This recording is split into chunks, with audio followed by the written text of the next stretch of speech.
What's going on, y'all? 5 Sports Talk back at it with another video talking some NBA and talking about that blockbuster trade between the Cleveland Cavaliers and the Boston Celtics, in which Kyrie Irving finally got his wish and was shipped out of Cleveland and away from LeBron James. So there you go, Kyrie. And away from LeBron James to the Boston Celtics, and the trade was for Isaiah Thomas, Jay Crowder, Ante Zizic, and a first-round draft pick via the Brooklyn Nets. So, real quick, gonna be breaking down this trade for you guys, but not just breaking it down from one angle, breaking it down from multiple angles, telling you who won this trade and why. So buckle up, because I am going to go into some deep layers here, so I hope you're ready. So in order to give you the full proper analysis on this trade, let's first obviously talk about who I think won this trade, okay? And on paper, and really just from my first view, when I heard the news, I was like, okay, IT for Kyrie looks like a pretty even swap. Then I saw what the Celtics were throwing in, and the scale just kept tipping and tipping, and I said, whoa, this is a steal for the Cleveland Cavaliers, and I still stand by that. I think the Cleveland Cavaliers absolutely robbed the Boston Celtics, and yes, I use the word robbed. I will explain why I say that, okay? So, real quick here, let me explain to you guys what the Cavaliers actually got for Kyrie Irving, a guy who they needed to trade anyway because the situation was getting so toxic that you could not start the season with him when he wanted out because he didn't want to play with LeBron James, okay? You got a top 5 scorer in Isaiah Thomas. You get one of the best contracts in the NBA in Jay Crowder. Folks, Jay Crowder's contract compared to this market and what guys get paid, role players especially, it's the best contract in the NBA bar none, okay? And then on top of that, you get a top 5 draft pick, okay? We all expect the Brooklyn Nets to be awful next year. So that's the top 5 pick in a draft class with Marvin Bagley and Michael Porter Jr. and other studs like that. And you're getting all that for a guy that was going to be traded anyways because you needed to trade him. So you tell me, who do you think won that trade, okay? So that's point number 1. Point number 2. And I get it. A lot of people said, look, Boston did not want to pay Isaiah Thomas. Okay, he was going to be a free agent.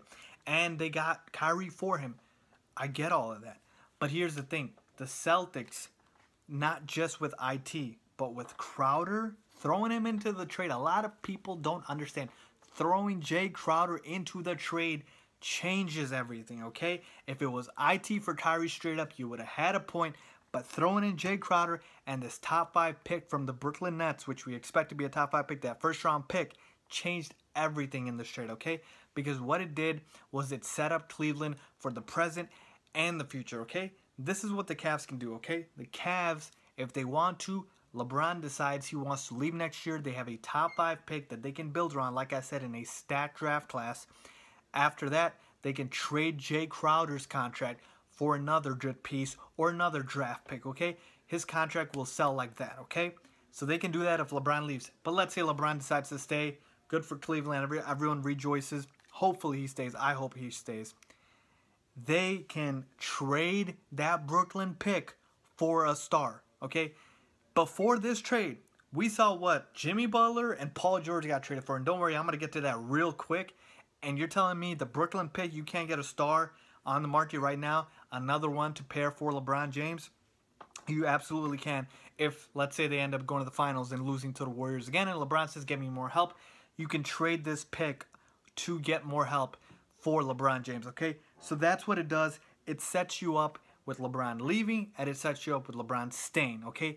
And that's the best part about this entire deal to me for the Cavaliers, is because it covers all angles for a guy that was going to leave anyways. More so, I know people are going to say they traded, you know, Kyrie to the rival Celtics. And yeah, you would have had a point if, like I said, Crowder and the top 5 pick weren't thrown into the trade. Usually you don't trade guys to a rival, but when the Celtics are just giving you a trade like that on the platter to take, you take it, okay? And like I mentioned before with Paul George and Jimmy Butler, I'm wondering, Celtics fans, hear me out, I'm wondering why Danny Ainge didn't offer this trade to Jimmy Butler and Paul George, who are both, I believe, in my opinion, better than Kyrie Irving. Okay, Kyrie is great. He's a superstar. but he does one thing great, and that's it. That's score the ball. Jimmy Butler and Paul George, both two-way players, and both are arguably better than Kyrie Irving, and you didn't want to offer that for them. But you gave the whole branch up for Kyrie Irving, okay? So, congratulations, Danny Ainge. You kind of played yourself there, okay? Because like I said, with Boston, you lost IT, Crowder, Avery Bradley. A lot of people forget Avery Bradley was also traded because the Celtics didn't want to pay him, okay? People think it was because Gordon Hayward and they needed to fit salary when they signed Gordon Hayward. No, they could have fit Gordon Hayward by getting rid of Terry Rozier, but Danny Ainge doesn't want to get rid of Terry Rozier, or they could have gotten rid of Marcus Smart or somebody else. Avery Bradley's a defensive stud. They got rid of him. So basically, top IT, Crowder, Bradley, 3 of your top 4 players are gone now. You added Kyrie Irving, which is great. You added Gordon Hayward, which is great. And you still have Al Horford. But that depth goes away for the Boston Celtics. Yes, I know they drafted Jason Tatum. They have him. They still have Jaylen Brown, Marcus Smart, guys like that. But just to make a point of the success that they had last year with the guys, it's a lot. It's a totally different team for the Boston Celtics, okay? And moreover, moving back to the Cleveland Cavaliers with trading them to a rival. Folks, do you understand how stacked the Cavaliers are now in terms of depth, okay? And here's the thing. I believe Dwayne Wade is a lock to come to Cleveland.